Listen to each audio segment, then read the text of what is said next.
আমার যুবক তুমি নষ্ট হইও না, আমার নওজোয়ান তুমি নষ্ট হইও না। আমি এইমাত্র বলছি, আজকে আমাদের পূর্বপুরুষ, আলহামদুলিল্লাহ, আমাদের দাদারা বাবারা, আমাদের জেনারেশন, আমরা যারা 40-45 বছরের বয়সী, আমাদের পূর্বপুরুষ দাদা বাবা আকসারই দিনদার ছিল, 3 পুরুষ দিনদার ছিল। আজকে তোমরা যারা 18, 20, 25 বছর বয়সে তোমরা একটা ওয়াক্ত নামাজ পড়ো না, সারা দিন সারা রাত মোবাইল, নারী, ছবি, অশ্লীল দৃশ্য, উলঙ্গ নাচ গান নিয়ে ব্যস্ত আছো, তোমাদের হাতেও একটা জেনারেশন আসবে। আল্লাহ চাহে তো ইনশাআল্লাহ তোমরাও বিয়ে করবা, আল্লাহ দিলে তোমাদেরও বাচ্চা সন্তান হবে। সেদিন তোমরা বুঝবা তোমাদের এই অব্যাহত গুনাহ, অসভ্যতার, অস্থিরতার খেসারত তোমাদেরকেই দিতে হবে। আমি একটা উদাহরণ বলি, শুনেন কামাল ভাই। আমাদের কুমিল্লার, আপনি তো চিনবেনই, মুরাদনগর মাদ্রাসার যিনি মুহতামিম শেখুল হাদিস আল্লামা মুফতি আমজাদ হুসাইন সাহেব, বাংলাদেশের একজন অন্যতম আলেম ওয়ায়েস, উনি নিজে বলছে, এক ভদ্রলোক, ওনার ঘনিষ্ঠ, ওনার মেয়েটা আরেকটা ছেলের সাথে ভাগ্যা গেছে। ভাগ্যা যাওয়ার পরে মেয়েটার তালাশে উনি বহু তালাশ কইরা মোটামুটি সন্ধান পাইয়া আনতে পারে নাই, থানায় মামলা করছে। কসম আল্লাহর, উনি নিজে বলছে, ওই মেয়েটা মেয়ের বাবার কাছে চিঠি লিখছে, এটা চিঠি পাঠাইছে।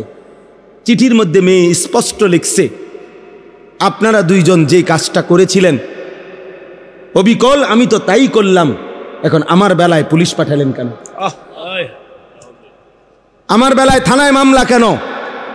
আপনারা বাপ মা তো ভাগ্যা গিয়েই বিয়ে করছেন, এখন আমার বেলায় থানায় পুলিশ পাঠালেন কেন, মামলা দিলেন কেন?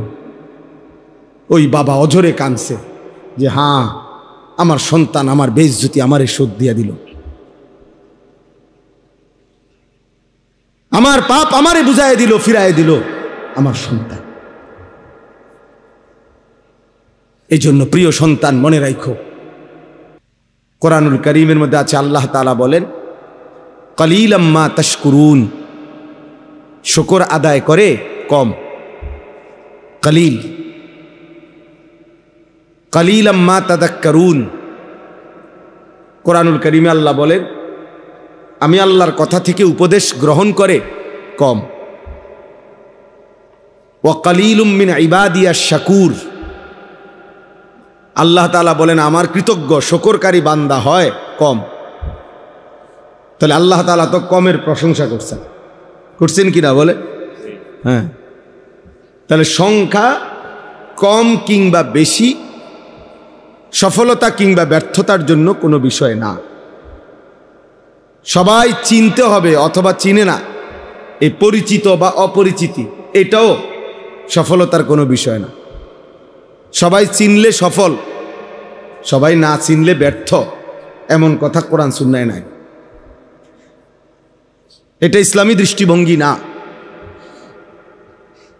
মনে করেন এই কোরআনুল কারীমের মধ্যে 25 জন নবী এবং রাসূলের নাম আছে। কতজন? 25 জন। তাহলে এখন 25 জন নবী এবং রাসূলের নাম আছে। পৃথিবীর অন্যান্য সমস্ত কিতাব একত্র করলে আরো কিছু নবী রাসূলের নাম পাওয়া যাবে। আচ্ছা, ধরে নিলাম আরো 100, ধরে নিলাম আরো 200, ধরে নিলাম আরো 300, এত হবে না। তাইলে বাকি নবী রাসূলদের এখন সংখ্যা আমাদের সবাই আমরা মিলে বলি যে 25 জন নবী এবং রাসূলের নাম কোরআনে উল্লেখ হয়েছে। তো নবী এবং রাসূল সর্বমোট 25 জনই তো 1,24,000 এই বর্ণনাটিকে যদি ধরা হয়, এই রাওয়ায়াতটাকে যদি ধরা হয়, তো আসমানের নিচে জমিনের উপরে একেবারে যদি বাড়ি চালানো দেয়, তারপরেও তো 1000 খানিক নবী এবং রাসূলের নাম পাওয়া যাবে না। তাইলে বাকি যে এই লক্ষের উপরে নবী এবং রাসূলদের নাম পৃথিবীর কোনো কিতাবে নাই, কেউ জানে না, তাইলে ওনারা ব্যর্থ, বলো না ভাইয়া? তাইলে কি হলো? সবাই চিনতে হবে সফলতার জন্য, এটা জরুরি না। এটা জরুরি না। রাসূলুল্লাহ সাল্লাল্লাহু আলাইহি ওয়াসাল্লাম আরাফাতের ময়দানে বিদায় হজ্জে তিনি যখন ভাষণ দিছেন, খুতবা দিছেন, তখন ১৬ লক্ষ সাহাবী নবীজির সামনে ছিল হজ্জের ময়দানে। ১৬ লাখ সাহাবী মানে ১,২৫,০০০, তাহলে আরো কিছু কম বেশ হইতে পারে। এখন গোটা পৃথিবীর কোন কিতাবে এই ১৬ লক্ষ সাহাবীর নাম আসেনি, নাই। ৩১৩ জন বদরি সাহাবীর নাম, বদরের যুদ্ধের অংশগ্রহণকারী, ওনাদের নাম একসাথে পাওয়া যায়। আর আলাদা আরো সাহাবীদের নাম কিছু পাওয়া যাবে।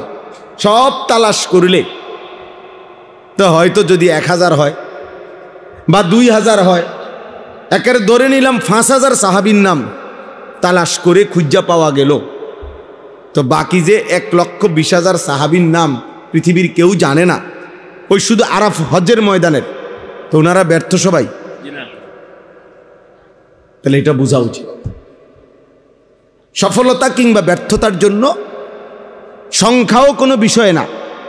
যেমন কোরআন শরীফে সূরা ইয়াসিনের মধ্যে আছে ৩ জন রাসূল আল্লাহ তাআলা একটি এলাকায় পাঠাইছেন, এক এলাকায়। ফাআজ্জাজনা বিসালিসিন ফাকালু ইন্না ইলাইকুম মুরসালুন। ৩ জন মোট। এই ৩ জন রাসূল একটি এলাকায় দিবানিশি আল্লাহর দাওয়াত দিয়ে, কালেমার দাওয়াত দিয়ে ওনাদের হাতে কালেমা পড়ছেন, গ্রহণ করছেন শুধু একজন। কয়জন? একজন মাত্র, একজন। ওয়াজা মিন আকসাল মদিনাতে রাজুলুন, সির্ফ একজন, একজন মাত্র ব্যক্তি কালেমা পড়ছেন ৩ জনের দাওয়াতে, ৩ জন রাসূলের দাওয়াতে। তাইলে ইনারা এই ৩ জনের দাওয়াত মাত্র একজন গ্রহণ করলো, তাহলে ওনারা ব্যর্থ? এটা বোঝা উচিত। এটা বুঝলে সহজ। এজন্য সংখ্যা কোনো বিষয় না, মহান আল্লাহ পাক রব্বুল আলামিন গ্রহণ করলো কিনা সেটা বড় বিষয়। নবী সাল্লাল্লাহু আলাইহি ওয়াসাল্লাম বলছেন, ফাওয়াল্লাহি লা আন ইয়াহদিয়াল্লাহু বিকা রাজুলান ওয়াহিদান খায়রুন লাকা মিন হুমুরিন নাআম। আল্লাহর কসম, নবীজি বলছেন আল্লাহর কসম, তোমার দ্বারা যদি একজন ব্যক্তি হেদায়েত পায়, আল্লাহর পথ পায়, আখিরাতের সন্ধান পায়, নবীজি বলছেন তাহলে এটাই গোটা আরবের সমস্ত দামি ওট তোমারে হাদিয়া দেওয়ার চাইতে কোটি গুণে উত্তম। কয়জন ভাইয়া? একজন। রাজুলান ওয়াহিদান, একজন ব্যক্তি, একজন। একজনের ফিকিরে, এক আল্লাহর বান্দার বদলানোর ফিকিরে আল্লাহর কথা বলা দরকার। আমাদের যেখানে এখানে যারা উঠতি বয়সের কোনো ইমাম সাহেব আছেন, আপনাদের জন্য এটা সবক। আপনারা যদি এটা ভাবতেন, বুঝেন, ইনশাআল্লাহ উম্মতের আরো ফায়দা হবে। নওজোয়ান আলেম যারা উঠতি বয়সের, তাদের জন্য এটা সবক। আমি ওয়াজ করলে শুনবে কয়জন? হ্যাঁ, আমার ওয়াজ শুনবে কয়জন? না, এটা তো আপনারা বলে নাই, আপনারা তো কোনো সংখ্যা বাইদা দেয় নাই কোরআন সুন্নাতে যে 50 জনের কম হইলে ওয়াজ শুরু করবা না, সাবধান, কবিরা গুনাহ। কথা বলেন না কেন? 48 জন হইলেও কি করবা না? না, সাবধান, মাইকে হু দিবা না। এমন কোনো বিধান আছে? তাইলে আল্লাহর কথা বলতে থাকা, আল্লাহর জন্য বলতে থাকা, অল্প হোক বেশি হোক, সারাক্ষণ উম্মতের ফিকির করা।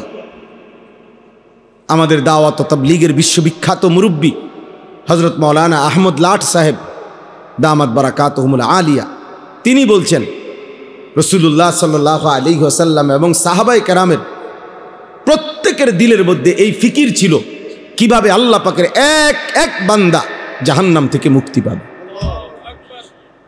জাহান্নাম থেকে মুক্তি পাবে। দোস্ত, এটা ছিল নবীজির ফিকির, এটা ছিল সাহাবায়ে কেরামের ফিকির। একজন আল্লাহর বান্দা কিভাবে বেঁচে যাবে। নবী সাল্লাল্লাহু আলাইহি ওয়াসাল্লাম বলছেন, ওয়া আনা আখিযুন বিহুজাজিকুম। এটা আমি বুঝাইতে হবে, এটার তরজমা। তরজমা বুঝাইবার জন্য এইভাবে বুঝাই। আমি যদি আমার এই দোস্ত আবু হানিফ ভাই ও আমরা সাথী, ব্রাহ্মণবাড়িয়া দারুল আরকাম মাদ্রাসা আমরা একসাথে পড়ছি, অনেক মহব্বতের দোস্ত আমার। তো আমি দেখতেছি যে এখানে আগুনের মধ্যে সে নিজে ঝাঁপ দিতে চাচ্ছে, পড়তে চাচ্ছে। তো আমি তার হাত ধরে বললাম, দোস্ত ওইটা আগুন, তুমি যাইও না, মানে তুমি জ্বলে যাইবা। সে আমার ইচ্ছা করলে উনি আমার হাত ধরে রাখলে ছেড়ে দিতে পারে, ছাড় বেটা, আমি যাবই, তোর কি, ঠিক আছে হতে পারে। এবার আমি কাঁধে ধরলাম, কাঁধে হাত দিয়ে বললাম, দোস্ত না, তুমি ওই আগুনে যাইও না, তুমি জ্বলে যাইবা, তুমি ক্ষতিগ্রস্ত হবা, আমি বন্ধু তোমারে যাইতে দেব না। এবারও ইচ্ছা করিলে কাঁধের হাত সে ছাড়াই দিতে পারে, কাঁধের থেকে হাত নামাই দিতে পারে, সর বেটা, আমি যাবই। আচ্ছা, এইবার যদি আমি এইভাবে কোমরে জড়াইয়া ধরি, কোমরে, যে না দোস্ত আমি তোরে যাইতে দেব না, ওই আগুনে পড়তে দেব না, তাইলে ছেলেরা বাবা তোমরা শোনো, তাইলে নিয়ম কি? হাতের বাঁধন ছেড়ে দেওয়া যায়, কাঁধের থেকে হাত ফেলে দেওয়া যায়, কিন্তু কোমরে যদি কেউ জড়াইয়া ধরে এখান থেকে ছুটে যাওয়া কঠিন কিনা? কথা বলেন না, অনেক কঠিন। খোদার কসম নবী বলছে, ওয়া আনা আখিযুন বিহুজাজিকুম, উম্মত আমি চেয়েছি আমার একটা উম্মতকে এভাবে কোমরে জড়াইয়া ধরে জাহান্নামের আগুন থেকে বাঁচাই, আমি এটা চেয়েছি। আমার এক উম্মত তবুও যেন জাহান্নাম থেকে বেঁচে যায়, জাহান্নাম থেকে বেঁচে। এজন্য নবী সাল্লাল্লাহু আলাইহি সাল্লাম দুয়ারে দুয়ারে ঘুরছেন, দাঁড়ে দাঁড়ে ঘুরছেন, কালেমার ফেরি করছেন, কালেমার ফেরি করছেন, কখনো উপরে কখনো নিচে, কখনো হাটে ঘাটে মাঠে বাজারে মেলায় তাবুতে তাবুতে, প্রত্যেক অবস্থায় পাথর মারছে তবুও কালেমার দাওয়াত দিছে, ধাক্কা দিছে তবুও নবী সাল্লাল্লাহু আলাইহি সাল্লাম কালেমার দাওয়াত দিছে। আবু জেহেল উটের পচা নারী ভুরি পিঠের উপরে চাপায় দিছে তবুও কালেমার দাওয়াত দিছে। তায়েফের পাথরের আঘাতে সারা দেহ রক্তে রঞ্জিত করে দিছে, এই রক্ত মাখা দেহ নিয়েও হাত তুলে উম্মতের জন্য বদদুয়া করে নাই, বলছে আয় মাওলা মাফ করে দেন। ওরা বুঝে নাই, ওরা বুঝে নাই, ওরা আমারে চেনে নাই। আল্লাহুম্মা গফির লিকওমি ফাইন্নাহুম লা ইয়ালামুন, আল্লাহ আমার জাতিকে মাফ করে দেন। ওরা বুঝে নাই, ওরা চিনে নাই, ওরা চিনতে পারে নাই। এইভাবে দোস্ত ছেলেরা বাবারা, নবী সাল্লাল্লাহু আলাইহি ওয়াসাল্লাম চেষ্টা করছেন। তারিখে ইবনে খাল্লিকানের মধ্যে আছে, আরবি কিতাব, নবী সাল্লাল্লাহু আলাইহি ওয়াসাল্লাম আবু জেহেলের কাছে 4000 বার কালেমার দাওয়াত দিছে, 4000 বার শুধু আবু জেহেলকে কালেমার দাওয়াত দিছে। এক ফিকির ছিল, কিভাবে আমার একটা উম্মত বাইচা যাবে, কিভাবে আমার একটা উম্মত জাহান্নাম থেকে বাঁচবে, আল্লাহকে পেয়ে যাবে। একজনের ফিকির করছে, 10 জনের ফিকিরও করছে, কখনো একজনের কাছে, কখনো 10 জনের কাছে, আবার কখনো 1.25 লক্ষ সাহাবীর সামনেও নবীজি কথা বলছে, কথা বলছেন।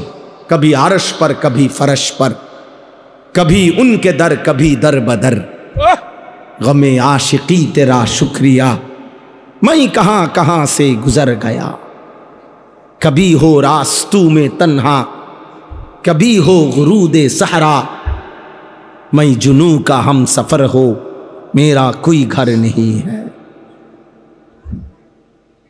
रसूलुल्लाह सल्लल्लाहु अलैहि वसल्लम যেন বলতেন এটা, মেরা কোই ঘর নেই হ্যাঁ, আমার কোনো ঘর নাই, উম্মতের দুয়ারই আমার ঘর, উম্মতের দুয়ারই আমার ঘর। কবি হো রাস্তু মে তন্হা, কখনো রাস্তায় আমি একাকী ঘুরছি, আল্লাহর কথা ফেরি করছি, কখনো শূন্য মরুভূমিতে একাই হাঁটছি, উম্মতের জন্যই চোখের পানি ফেলছি, চোখের পানি ফেলছি। এই জন্য ভাইয়া এই আজকের এই মাহফিলের ইন্তজাম যারা করছেন, আমার প্রথম কথা এটা, এই ফিকির কলিজার মধ্যে থাকতে হবে আমাদের। মুসলমানের এই নওজোয়ান এরা নামাজ পড়বে শতভাগ কোন দিন? আমাদের এই যে ভরপুর ছেলে, আলহামদুলিল্লাহ এখন রাত 12টা 9 বাজে, রাত গভীরে যারা আল্লাহর কথা শুনতে বসছে, তারা ইচ্ছা করলে তাদের কলিজার ভিতরে যদি আল্লাহর মহব্বত কলিজা ছিঁড়ে বুঝানো যাইতো, তারা আজকের 5 ওয়াক্ত নামাজের সেজদাও দিত। কিন্তু প্রিয় বন্ধু, তোমরা ইনসাফ করো, অনেক ছেলে তোমরা আলহামদুলিল্লাহ এত রাত বসছো এক মৌলবীর বয়ান শুনতা, কিন্তু এমন অনেকেই আছো যারা আজকের সারা দিনে 5 ওয়াক্ত নামাজের 1 ওয়াক্ত নামাজও পড়ো নাই। হায় বন্ধু, আমার দোস্ত, আমার সন্তান, আমার ছেলে, আমার ছোট ভাই, তুমি করলাটা কি? কারে নারাজ করলা? কারে নারাজ করলা? কেমনে পারলা? কেমনে সম্ভব হইল এই বেনামাজি জিন্দিগি? এশার নামাজও পড়লা না, এই অবস্থায় দোস্ত যদি ঘুমাও, অনেকে রাত ভোর জেগে জেগে নারী দেখো, ছবি দেখো, মোবাইলের অস্থির দৃশ্য দেখো, নারী আর ছবি দেখে প্রিয় বন্ধু ছেলেরা শরীর তো নাপাক হয়, হারাম বীর্যপাত হলে শরীর তো নাপাক হয়। তো এশার নামাজও পড়লা না, শরীরটাও নাপাক, এই অবস্থায় ঘুমায় রইলা। আমার বন্ধু, যদি এই রাত আর ভোর না হয়, এই ঘুম যদি আর না ভাঙ্গে, আল্লাহর কসম, গতকালকের পত্রিকাতেও আসছে, ফিলিস্তিনি এক 6 বছরের বাচ্চা, সে সাক্ষাৎকার দিছে, আমি আমার বন্ধুদের সাথে খেলতেছিলাম, হঠাৎ করে বোমা পড়ছে, আমি বেহুশ হয়ে গেছি। আমার যখন হুঁশ আসছে, 6 বছরের মাসুম বাচ্চা বলতেছে, আমি হুঁশ ফিরে আসার পরে দেখি আমার ডান হাতটা নাই, আমার হাত আমার সাথে নাই, আমি আর হাত খুঁজে পাই নাই। কত অনাথ, কত অসহায়, কত বাচ্চা বাবার স্নেহ, মায়ের আদর থেকে বঞ্চিত। প্রিয় বন্ধু, প্রিয় ছেলেরা আমার, বাবারা আমার, ইনসাফের সাথে ভাইব। এই পৃথিবীতে এই মুহূর্তে রানিং মুসলমানের পবিত্র লাশ বোমার আঘাতে উপরে উঠে টুকরা টুকরা হয়ে ছিন্ন ভিন্ন হয়ে গেছে। ফিলিস্তিন যেন আরেকবার উহুদের ময়দান দেখাইছে যুবক। সেই আমিরে হামজার পবিত্র লাশ যেভাবে উহুদের যুদ্ধের মধ্যে কাইটা টুকরা টুকরা করা হয়েছে, ফিলিস্তিন গাজার জমিনে আবার ইমানদার মুসলমান ওইরকম ছিন্ন ভিন্ন লাশ দেখাইছে। এমন দুর্বিষহ মুসলমানের যখন হালাত, মা যখন কাঁদে, শিশু যখন কাঁদে, রক্তের উপরে যখন ইমানদার গড়াগড়ি খায়, এই যুবক, এই অবস্থায় তুমি উলঙ্গ ছবি দেখো, মোবাইল দেখো, নাচ দেখো, একটা সেজদা দাও না, এটা ইনসাফ না যুবক, এটা মুসলমানের বাচ্চা হইতে পারে না, এটা ইমানদারের সন্তান হইতে পারে না। বেটা তুই, বেটা তুই কোনো মানুষের বাচ্চা না, বেটা তোর ভিতরে কোনো ইনসানিয়ত বলতে, মনুষ্যত্ব বলতে বলতে কিচ্ছু নাই বেটা তোর।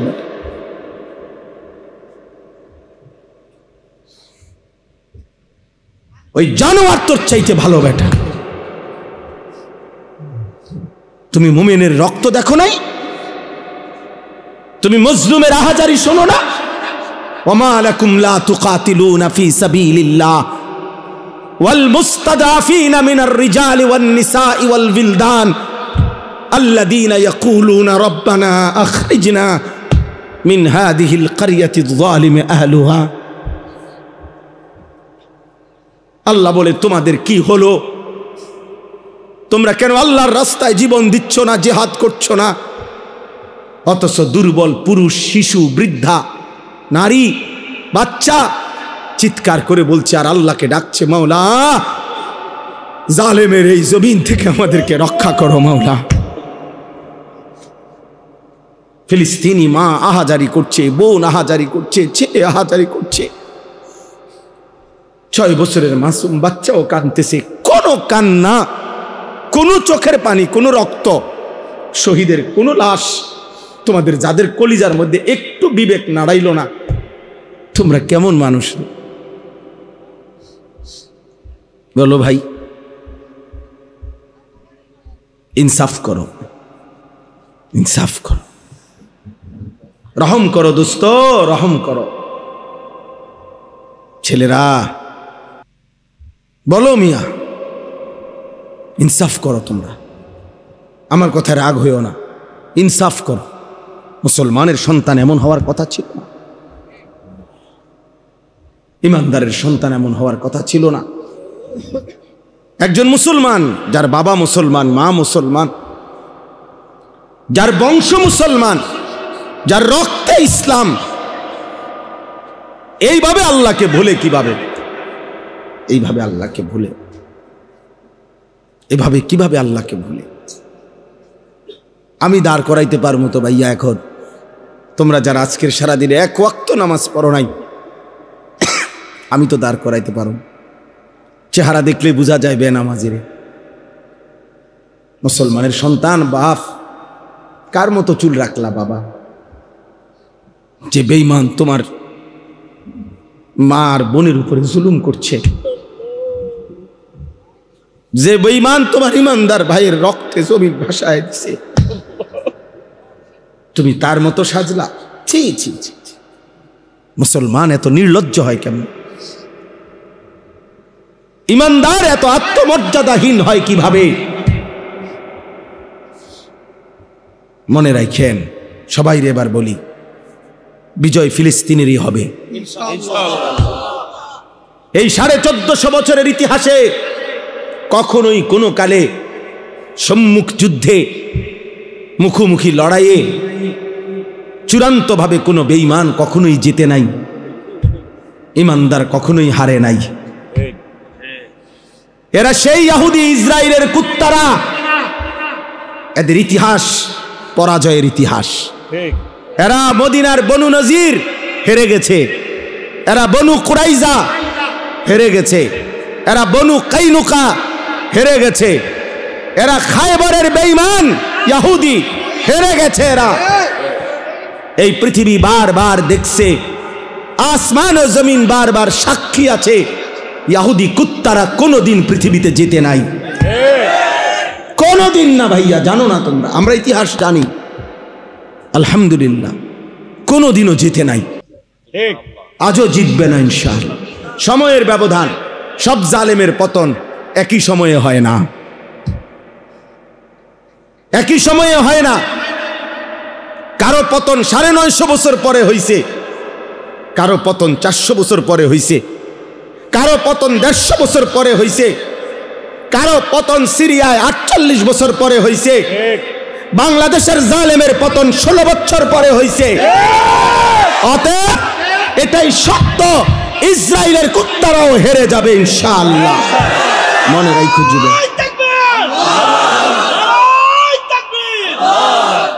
এতে কোনো সন্দেহ নাই, এতে কোনো সন্দেহ নাই। কিন্তু দেখার বিষয় হলো, আল্লাহ তাআলা ঈমানের বিজয় দিবে, ঈমানের বিজয় দিবে। ফিলিস্তিন হারে নাই, মাটির নিচে হাজার হাজার মুজাহিদ অক্ষত আছে, মুজাহিদ জেগে আছে, ঈমানদার জেগে আছে।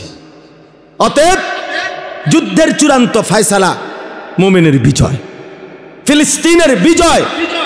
কিন্তু দেখার বিষয় হলো, আল্লাহর দ্বীনের জন্য তুমি কাজে লাগলা কিনা। বিজয় আল্লাহ করাবেনি, বিজয় হবেই হবে, কোনো সন্দেহ নাই ইনশাআল্লাহ। তো তুমি ইসলামের জন্য কাজে লাগলা কিনা? আমার যুবক, তুমি নষ্ট হইও না, আমার নওজোয়ান তুমি নষ্ট হইও না। আমি এইমাত্র বলছি, আজকে আমাদের পূর্বপুরুষ, আলহামদুলিল্লাহ, আমাদের দাদারা, বাবারা, আমাদের জেনারেশন, আমরা যারা 40-45 বছরের বয়সী আমাদের পূর্বপুরুষ দাদা বাবা আকসারই দিনদার ছিল, 3 পুরুষ দিনদার ছিল। আজকে তোমরা যারা 18, 20, 25 বছর বয়সে তোমরা একটা ওয়াক্ত নামাজ পড়ো না, সারা দিন সারা রাত মোবাইল, নারী, ছবি, অশ্লীল দৃশ্য, উলঙ্গ নাচ গান নিয়ে ব্যস্ত আছো, তোমাদের হাতেও একটা জেনারেশন আসবে। আল্লাহ চাহে তো ইনশাআল্লাহ তোমরাও বিয়ে করবা, আল্লাহ দিলে তোমাদেরও বাচ্চা সন্তান হবে। সেদিন তোমরা বুঝবা তোমাদের এই অব্যাহত গুনাহ, অসভ্যতার, অস্থিরতার খেসারত তোমাদেরকেই দিতে হবে। আমি একটা উদাহরণ বলি, শুনেন কামাল ভাই।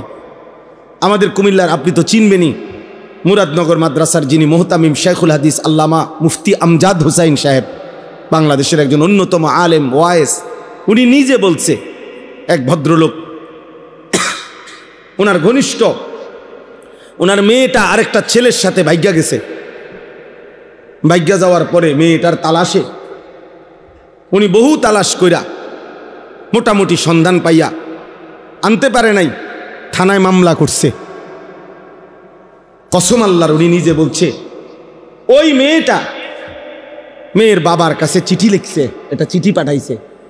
চিঠির মধ্যে মেয়ে স্পষ্ট লিখছে, আপনারা দুইজন যে কাজটা করেছিলেন অবিকল আমি তো তাই করলাম, এখন আমার বেলায় পুলিশ পাঠালেন কেন?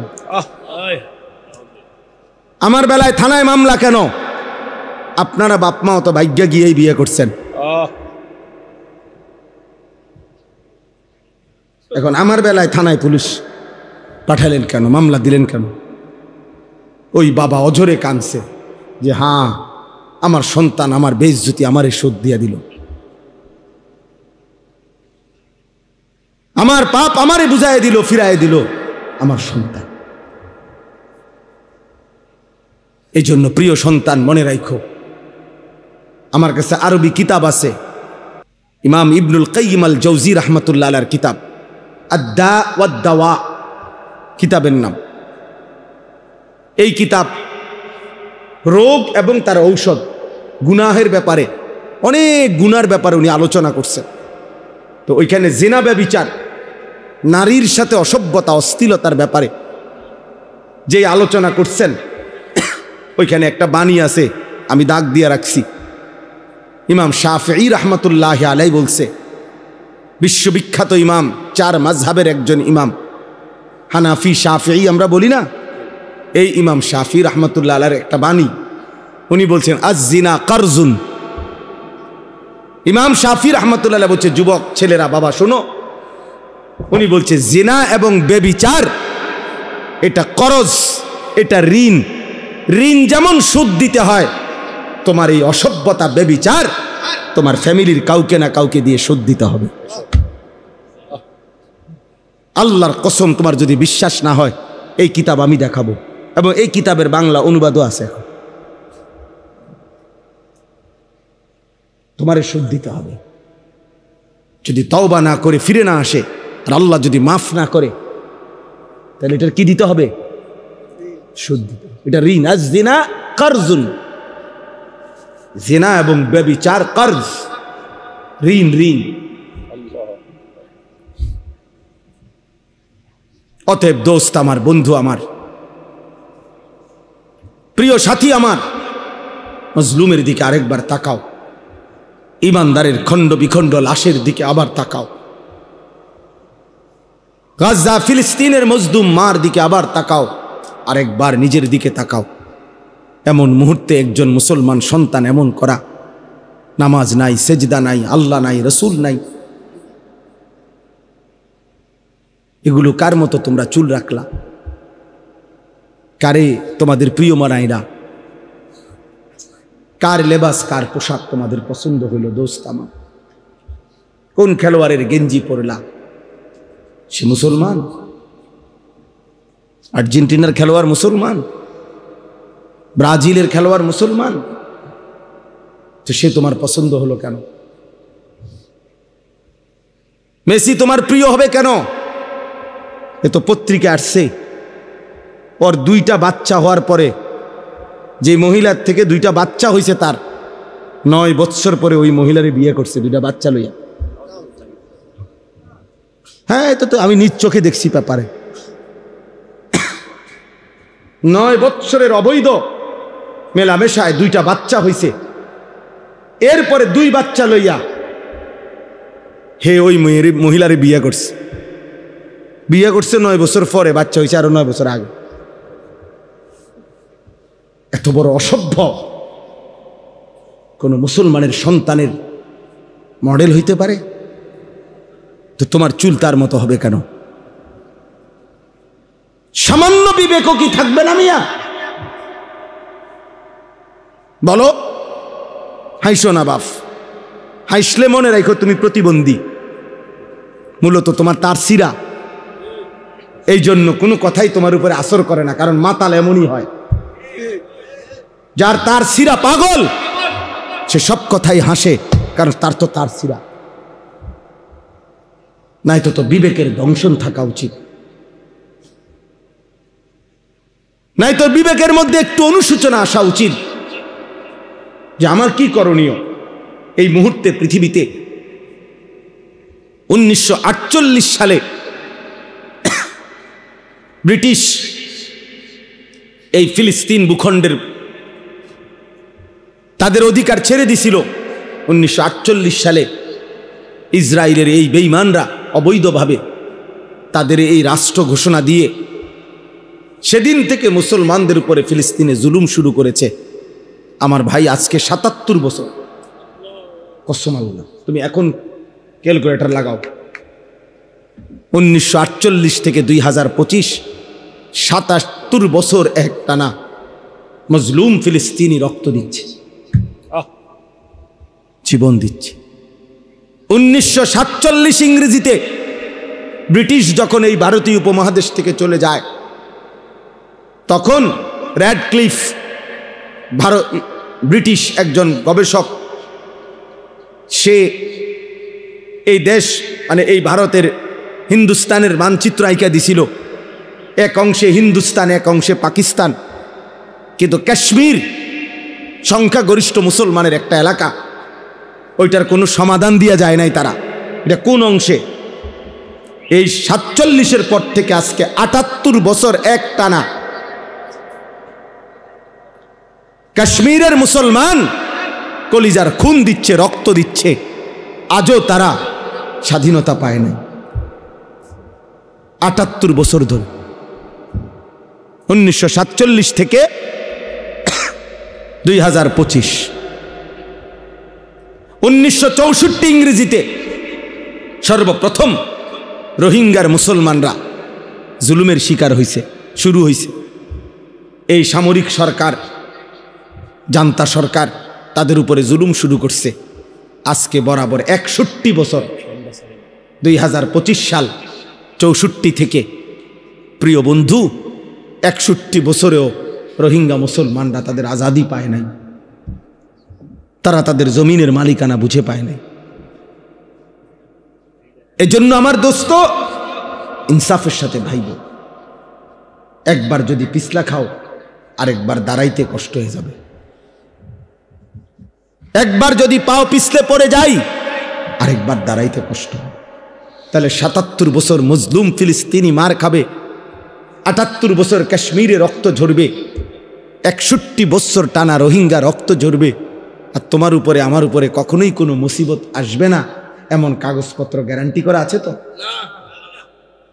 বলো না, একটা ছেলে বলো। তাইলে বাবা তুমি কেমনে আরো নিশ্চিন্ত হয়ে গেলা? তুমি এমন নিরাপদ হয়ে গেলা কিভাবে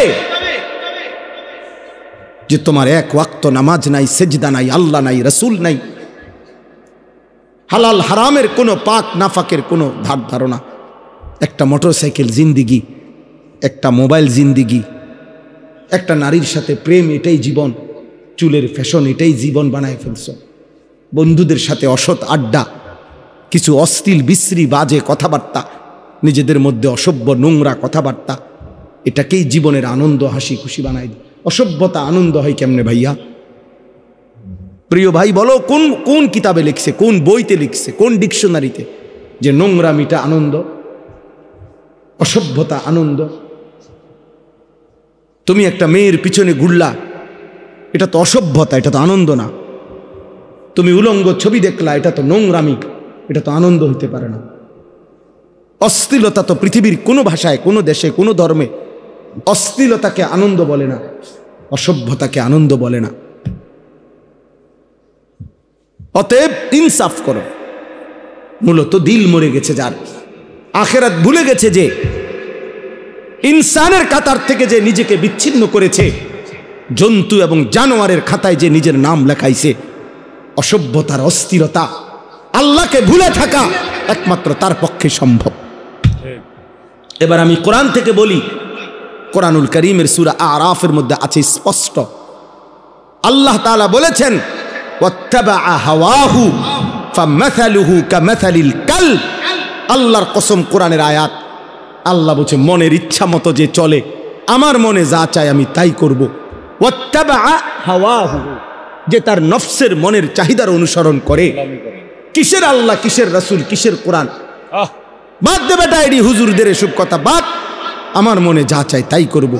চুল আমার ইচ্ছা মতো, জামা আমার ইচ্ছা মতো, পোশাক আমার ইচ্ছা মতো, মন চাইলে খাড়াইয়া মুতলাম, মন চাইলে বইয়া মুতলাম, মন চাইলে মানুষের মেয়েরে বিরক্ত করলাম, মন চাইলে সারা রাত উলঙ্গ ছবি দেখলাম, যা ইচ্ছা তাই করলাম।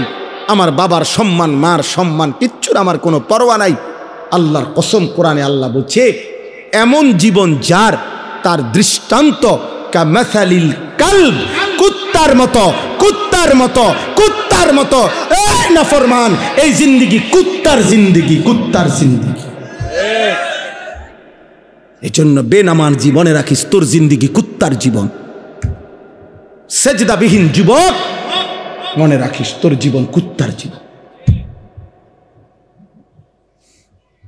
সারা রাত উলঙ্গ ছবি দেখো যারা, নারী ছবি, মোবাইলের অস্থির দৃশ্য, মনে রাখিস বেটা তোর জীবন কামাসালিল কুত্তার জীবন বেটা, জানোয়ারের জীবন বেটা। এই একবার সুযোগ পাইছি, একবারই বললাম, আরেকবার আসতে হবে জরুরি না, আরেকবার আসার কোনো প্রয়োজনও নাই। আর যদি না বাঁচি, আরেকবার যদি বলার সুযোগ না পাই, একবারই বললাম। প্রিয় বন্ধু, ফিরে আসো। প্রিয় নওজওয়ান মুসলমানের এই বিপদে তুমি না দাঁড়াইলে কে দাঁড়াবে? আমাদের মালিককে যদি আমরা ডাক না দেই, আমাদের উপরে সাহায্য কেমনে আসবে? আমাদের মনিবের কাছে যদি আমরা কাঁদি না কাঁদি, আমাদের বিজয় আসবে কিভাবে? আমাদের প্রিয় নবী সাল্লাল্লাহু আলাইহি ওয়াসাল্লাম, এবার রাসূলুল্লাহ সাল্লাল্লাহু আলাইহি ওয়াসাল্লামের জিন্দেগি শুনেন। সবাই শুনতেছেন? ছেলেরা, বাপ তোমরা শুনতেছো? বাপ ভাবতে শিখো ভাইয়া। যত ধমকেই দেই, যত শক্ত কথাই বললাম, দোস্ত আল্লাহর কসম আমি এই বুক চিরে দেখাবো আমি তোমারে ভালোবাসি। আমার জিন্দেগি ছেলেদের জন্য, নওজওয়ানের জন্য, আমার জিন্দেগি, এটা আমার সাধনা, এটা আমার মেহনত, এটা আমার ফিকির, ফিকির আমার। আল্লাহর নবী সাল্লাল্লাহু আলাইহি ওয়াসাল্লাম মাত্র 313 জন সাহাবীকে নিয়ে বদরের যুদ্ধে যখন যুদ্ধের ময়দানে দাঁড় করাইছে 1000 কাফেরের মোকাবেলায়, হাদিসে স্পষ্ট আছে নবীজি সাল্লাল্লাহু আলাইহি সাল্লাম তখন সাহাবীদেরকে বললেন, তোমরা দাঁড়াও, যারে যেমনে দাঁড় করাইছি দাঁড়াও, তবে আমি আদেশ না দেওয়া পর্যন্ত যুদ্ধ শুরু করবা না। কথা বুঝছেন কিনা? তো এই কথা বলে আল্লাহর নবী সাল্লাল্লাহু আলাইহি সাল্লাম পিছনের দিকে আসছে, একটু পিছনের দিকে আসছে আর কি। আয়েশা পাহাড়ের টিলায় নিচে, পাহাড়ের চূড়ার নিচে আল্লাহর নবী সাল্লাল্লাহু আলাইহি ওয়াসাল্লাম সেজদা করছে। সেজদা দিয়ে এক টানা কাঁদতে শুরু করছে। নবী সাল্লাল্লাহু আলাইহি সাল্লাম অঝরে চোখের পানি ফেলতেছেন এই বদরের প্রান্তরে। তখন আল্লাহর নবী সাল্লাল্লাহু আলাইহি সাল্লাম বলছেন, আল্লাহ আমি আপনার কসম করে বলতেছি, ইন তুহলিক হাদিহিল ইসাবা লান তু'বাদা ফিল আরদ। মাওলা, আমার সামান্য পুঁজি, আমার গত 13 বৎসর, আমার গত 13 বৎসরের মক্কার মেহনত, মদিনার 6 মাস বা 1 বছর, আমার এই 14 বছরের কাছাকাছি সময়ের মেহনতে আমার এই 313 জন সাহাবী, আমার পুঁজি আমি দাঁড় করাইছি ময়দানে। এই ছোট্ট সৈন্য আমার অল্প কয়টা লোক। আজ যদি বদরের এই প্রান্তরে আপনি যদি আমার এই সামান্য বাহিনী শেষ করে দেন, এরা যদি শহীদ হয়ে যায়, তো মনে রাখেন মাওলা লান তুবাদা ফিল আরদ, আপনার জমিনে আর আপনাকে ইবাদত করার কেউ থাকবে না। আমার পুঁজি তো 313 জন, ওরা যদি শহীদ হয়ে যায় সবাই, আপনার সেজদা দিবে কে? আপনার গোলামি করবে কে? এইভাবে আল্লাহ নবী সাল্লাল্লাহু আলাইহি সাল্লাম অঝরে কাঁদতেছিলেন আর বলতেছিলেন, আহাজারি করতেছিলেন।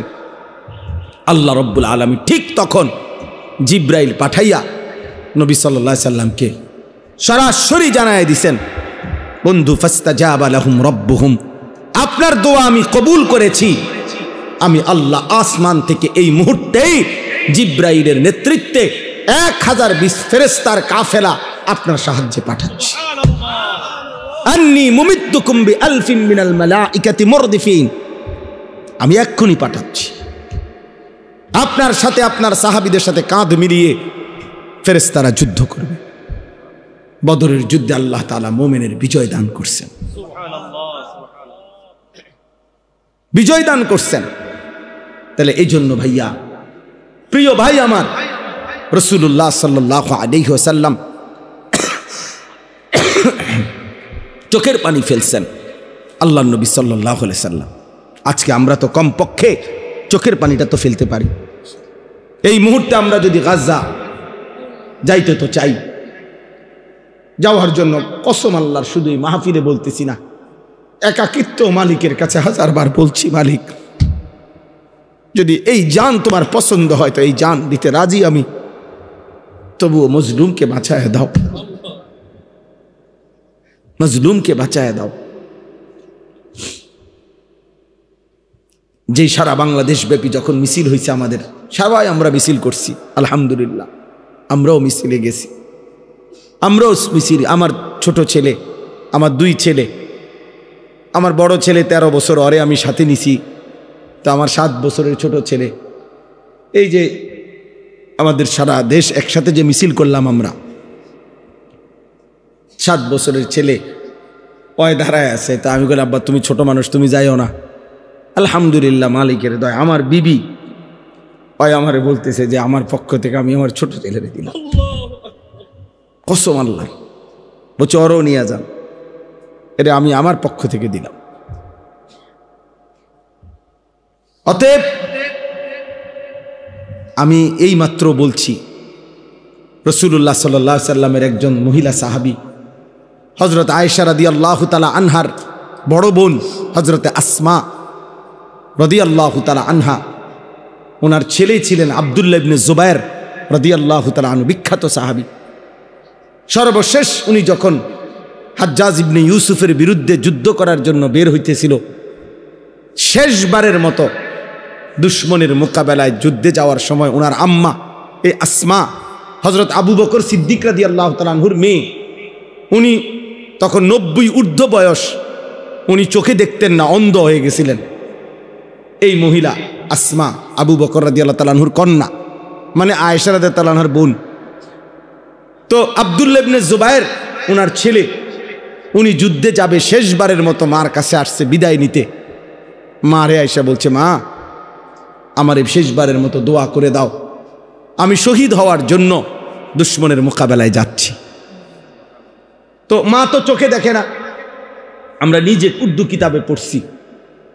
উনি কাছে আসছে, মা ওনারে কাছে আসতে কইছে, তো কাছে আসছে, আর হযরতে আসমা চোখে দেখে না, আমি হাত বাড়াইছে ছেলের গায়ে দোয়া করার জন্য, হাত লাগাইয়েই হাত সরাই ফেলছে সাথে সাথে। হযরত আব্দুল্লাহ ইবনে জুবায়ের অবাক হয়ে গেছে যে আমার মা আমার গায়ের থেকে হাত সরাই ফেললো কেন। ওনার আম্মা আসমা 90 বছরের ঊর্ধ্বে যার বয়স, মুসলিম নারী, সেই মা বলতেছে, আব্দুল্লাহ তুমি না শহীদ হওয়ার জন্য যুদ্ধে যাচ্ছ বললা?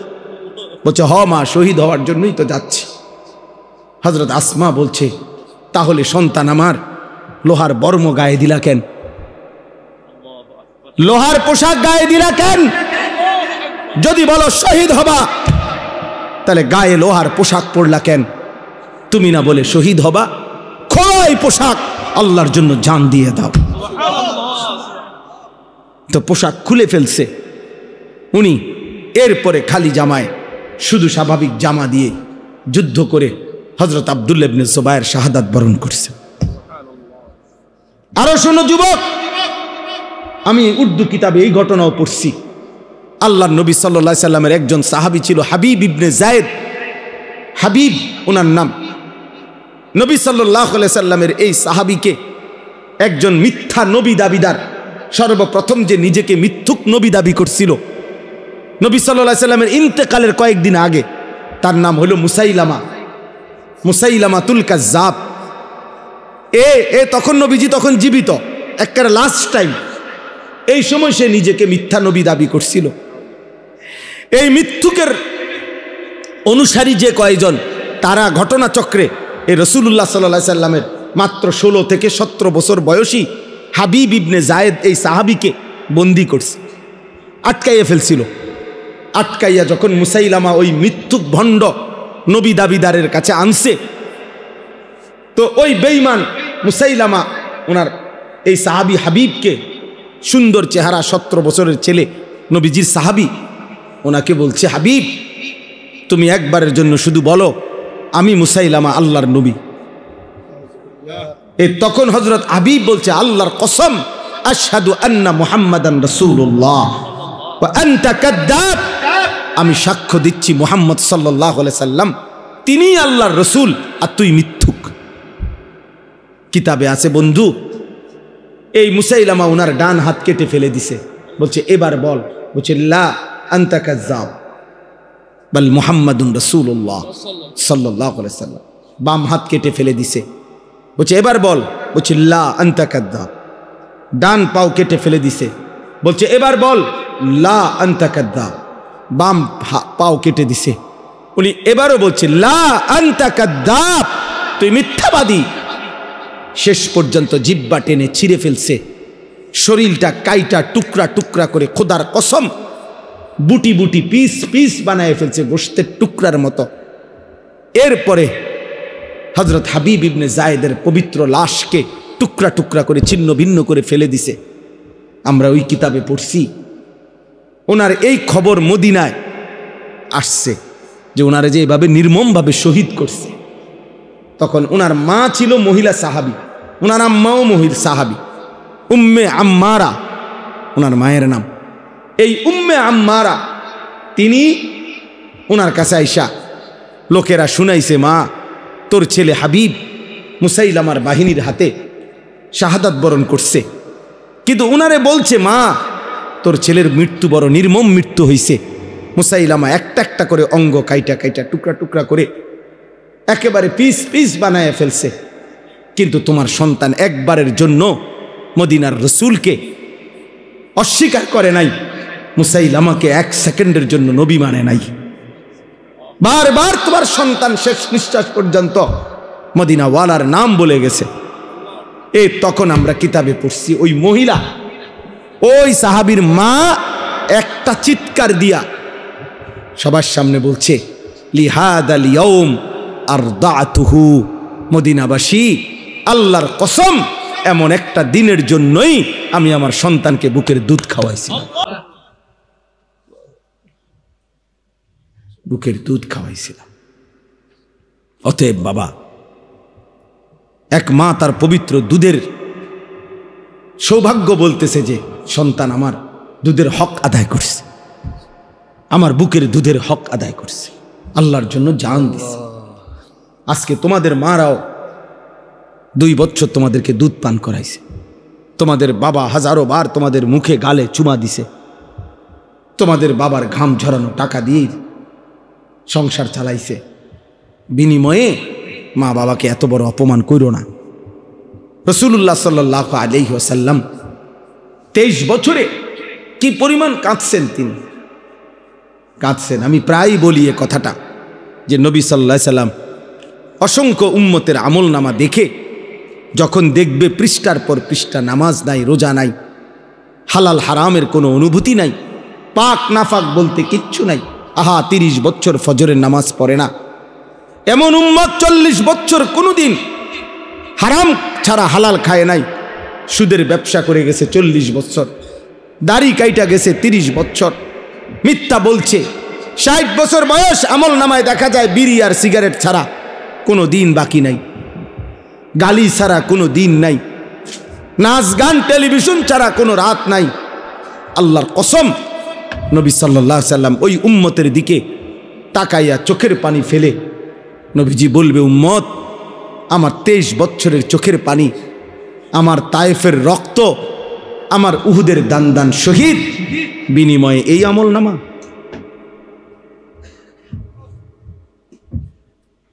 এই আমল নামা। উম্মত, তুমি জানো না তায়েফে আমার এই পরিমাণ পাথর মারছে, যে পাথরের আঘাতে রক্ত ঝরতে ঝরতে আমার পায়ের জুতা পায়ের সাথে জমাট বাইধা গেছে।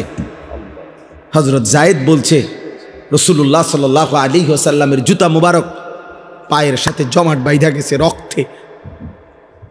নবীজি জিজ্ঞেস করবে, উম্মত, এতটা রক্ত ঝরাইলাম, উহুদের ময়দানে দান দান শহীদ করলাম, ক্ষুধার কষ্টে পেটে 2টা পাথর বাঁধলাম, সারা রাত দাঁড়িয়ে আম্মাজান আয়েশা রাদিয়াল্লাহু তাআলা আনহা, নবীজির স্ত্রী বলছেন, আমার ভাই আমি শেষ করে দিচ্ছি, নবীজির স্ত্রী আম্মাজান আয়েশা রাদিয়াল্লাহু তাআলা আনহা বলছেন, আমি আমার রসুলকে দেখছি এশার নামাজের পরে একটু পরেই তিনি দাঁড়াইছে, ফজরের নামাজের আজানের আগ পর্যন্ত এক দাঁড়ানোতে, আল্লাহর কসম, উম্মতের জন্য এক দাঁড়ানোতে চোখের পানি ফেলে কাঁদছে আর দোয়া করছে। হাত্তা তাওয়াররামাত কাদামাহু, 2টা পাও ফুলে ফুলে গেছে। নবী সাল্লাল্লাহু আলাইহি সাল্লাম এই আমল নামা দেখবে, দেখে বলবে, উম্মত, আমার এত চোখের পানি, আমার এত কান্না, তায়েফের এত রক্ত, উহুদের দান দান শহীদ করা, পেটে পাথর বাঁধা, ক্ষুধার কষ্টের বিনিময়ে, এই বিনিময় যদি কোনো বাবা তার ছেলেকে বলে, বাপ, গত 12টা বছর আমি তোরে জমি বিক্রি করছি, ভিটা বিক্রি করছি, আমার একটা হালের বলদ ছিল, এটা বেচা ফেলছি, আমার একটা মোটরসাইকেল ছিল, আমি এটা বিক্রি করে দিছি, তোর মায়ের কদ্দুর গহনা ছিল, আমি সেই গহনাটাও বিক্রি করে গত 6 বছর তোর ঢাকা শহরে পড়ালেখার, ইউনিভার্সিটির পড়ালেখার যাবতীয় খরচ আমি বাপ দিছি, বিটাটা পর্যন্ত বিক্রি করে দিছি, বন্ধক দিয়ে দিছি, বিনিময়ে আজ 6 বছর পরে তুই এই কি ফলাফল আনলা, এখানে ফেল। এই বাপ কি কাঁদবে না তখন? কথা বলেন না কেন? নবী সাল্লাল্লাহু আলাইহি সাল্লাম তো জিজ্ঞেস করবে, উম্মত, আমার 23 বছরের চোখের পানি, রক্ত, আমার ক্ষুধার কষ্টের বিনিময়ে এই তোমার চুল, এই তোমার পোশাক, এই তোমার আমল নামা, কি জবাব দিবেন? হ্যাঁ, কি বলে? এইখানে এই আয়াত আমি পড়ছি, এই আয়াত রাসূলুল্লাহ সাল্লাল্লাহু আলাইহি সাল্লামের জন্মেরও বহু আগে হযরত ইব্রাহিম আলাইহিস সালাম তিনি আল্লাহর কাছে দোয়া করছেন, আল্লাহ, আমি সারাটা জীবন আমি আপনার কাছে আমার ভালোবাসা মহব্বতের পরীক্ষা দিছি। ওয়া ইযিবতালা ইব্রাহিমা রাব্বুহু বিকালিমাতিন ফাআতাম্মাহুন্না, আল্লাহ ইব্রাহিম আলাইহিস সালামকে বহু পরীক্ষা করছে, বহুবার, প্রত্যেক পরীক্ষায় ইব্রাহিম আলাইহিস সালাম গোল্ডেন এ প্লাস পাইছে, ফাআতাম্মাহুন্না, উত্তীর্ণ হয়েছে ইব্রাহিম আলাইহিস সালাম প্রত্যেকবার। ছোট্টবেলা থেকে নিয়ে এই যতবার পরীক্ষা করছে, প্রতি পরীক্ষায় উত্তীর্ণ হওয়ার পর তাফসীর মাআরিফুল কোরআনে আমি পড়ছি, আল্লাহ তাআলা 70 বার ইব্রাহিম আলাইহিস সালামকে মোট পরীক্ষা করছে। কোন বর্ণনায় আছে 40 বার, কোন বর্ণনায় আছে 30 বার। এই 70 বারের পরীক্ষায় প্রত্যেকবারে তিনি পাশ করছেন। 70 বারের পরে আল্লাহ তাআলার কাছে ইব্রাহিম আলাইহিস সালাম দোয়া করার সুযোগ পাইছিলেন, দোয়া করার, কিছু চাইবার। আল্লাহ বলছিল, ইব্রাহিম, 70টা বছর তুমি, 70 বার আমি তোমারে পরীক্ষা করেছি, শেষ পর্যন্ত আপন সন্তান জবাই করতে বলছিলাম, সেটাতেও তুমি পাশ করছো। আমার ঘর বানাইতে বলছি, সেটাতেও পাশ করছো। যাও ইব্রাহিম, এবার কিছু আমার কাছে চাও, আমি দিমু তোমারে। ইব্রাহিম আলাইহিস সালাম তখন আল্লাহর কাছে বলছিলেন, আল্লাহ, আমার জীবনের এই 70টা পরীক্ষার বিনিময়ে, সারা জীবনের আপনার কাছে আমি যা পরীক্ষা দিয়ে পাশ করছি, সবগুলো ভালো ফলাফলের বিনিময়ে আমি আপনার কাছে শুধু একটা জিনিস চাই। কয়টা? একটা জিনিস। তবে মজার বিষয় হলো, মাওলা সব কিছুই আপনার কাছে আছে অনেক, আমি যেটা চাই সেটা আপনার কাছেও আছে একটা। আপনার কাছেও আছে এক পিস। আমি জানি মাওলা, আমি যেটা চাইবো এখন আমার সারা জীবনের পরীক্ষার বিনিময়ে, ওইটা আপনার কাছে আছেই একটা, আপনার কাছে আরেকটা নাই। আমি জানি, আমি ওইটাই, আপনার কলজাটা চাই। আমি আপনার ওই একটা প্রিয় ধন আমার দরকার, আমি ওইটা নিব। আল্লাহ বলছে, বলো না ইব্রাহিম, দিমু যেহেতু সিদ্ধান্ত নিছিয়ে তোমার আজকা, কও, যাও, যেটাই চাও, যত প্রিয়ই হোক আমার, আমি দেব ইব্রাহিম, বলো তুমি। ইব্রাহিম আলাইহিস সালাম তখন এটা চাইছে, রব্বানা ওয়াবআস ফীহিম রাসূলাম মিনহুম। আল্লাহ, আমার সন্তান ইসমাঈলের বংশে আমি ওই শেষ জামানার পয়গম্বর, আখিরি পয়গম্বর, নবী দু জাহাঁ, নবী দু শাহাঁ, নবী দু আলম, ফখরে মৌজুদাত, সৈয়দুর রসুল, মুসদ্দিকুর রসুল, নবীউল আম্বিয়া, ইমামুল মুত্তাকিন, ইমামুল মুরসালিন, ইমামুল আতকিয়া, ইমামুল আম্বিয়া, ইমামুল মুরসালিন, খৈরু খলকিল্লাহ মুহাম্মদ আরবি সাল্লাল্লাহু আলাইহি সাল্লাম, আখিরি মুহাম্মদ বন্ধুকে আমি আমার সন্তানের বংশে চাই। আমি মুহাম্মদ চাই, মুহাম্মদ।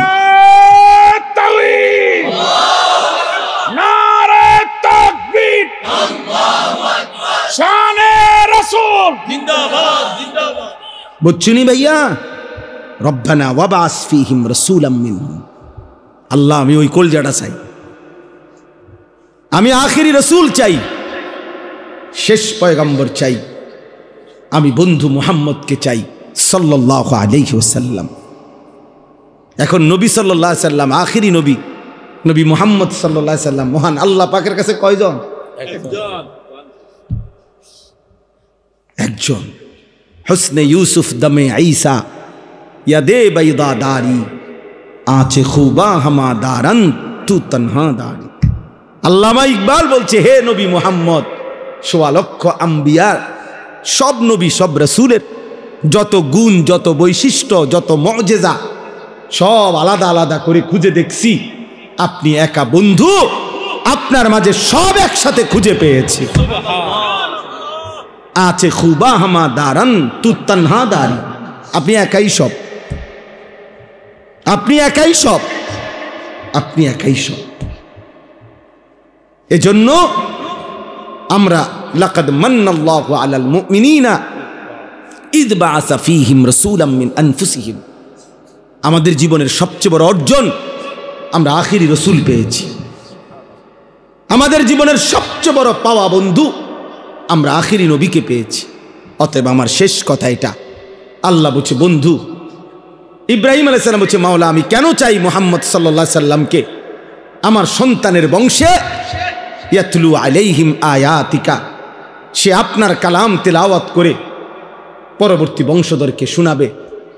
ওয়া ইউআল্লিমুহুমুল কিতাবা ওয়াল হিকমা, কোরআন এবং সুন্নাহর আলোকে আপনার বান্দাদের জীবন গড়ে দিবে। ওয়া ইউযাক্কিহিম, আপনার বান্দার কলিজাটা পাক সাফ করে পবিত্র করে দিবে। সুবহানাল্লাহ। ইন্নাকা আনতাল আজিজুল হাকীম। আমি জানি মাওলা, আপনি সবটা ক্ষমতা রাখেন, আপনি মহাপ্রজ্ঞাময়, শক্তিশালী। এজন্য এই আয়াত পড়ার উদ্দেশ্য হল এই শেষ কথা আমার, আমরা শ্রেষ্ঠতম নবীর উম্মত, আখিরি রাসূলের উম্মত। অতএব আমাদের ঈমান, আমাদের আমল, আমাদের তাকওয়া, আমাদের ইখলাস আরো বেশি হওয়া উচিত। শেষ জামানার নবী, আখিরি নবীর উম্মত হিসাবে আমাদের আত্মমর্যাদা আরো বেশি হওয়া উচিত। এজন্য প্রিয় যুবক বাবা, পর্দার আড়ালের মা বোন, এত বড় শ্রেষ্ঠতম নবী পেয়ে আমরা যদি জিন্দিগিটা এভাবে নষ্ট করে দেই, এটা উচিত না, এটা ইনসাফ না। এজন্য আমি অনুরোধ করছি, আজকে এই রাত গভীরে তোমরা যারা কিশোর নওজোয়ান এতটা কষ্ট করে এত রাত অবধি বসে রইলা, আমি তোমাদের কাছে অনুরোধ করি ভাইয়া, মাথার চুল থেকে পায়ের নখ পর্যন্ত তুমি যেহেতু সুন্দর নিজেকে সাজাইতে চাও, আমিও বলি তুমি সুন্দর হও, কিন্তু সেই সৌন্দর্য নিজেকে যেহেতু সুন্দর করতে চাও, আল্লাহর কসম প্রিয় নবী সাল্লাল্লাহু আলাইহি সাল্লামের চাইতে সুন্দর এই কায়নাতে আর কেউ হইতে পারে না। অতএব সুন্দরী যেহেতু পছন্দ, তাহলে রাসূলুল্লাহ সাল্লাল্লাহু আলাইহি সাল্লামের সৌন্দর্য গ্রহণ করা এটাই সবচেয়ে বেশি বুদ্ধিমান এবং বিবেকবানের উচিত।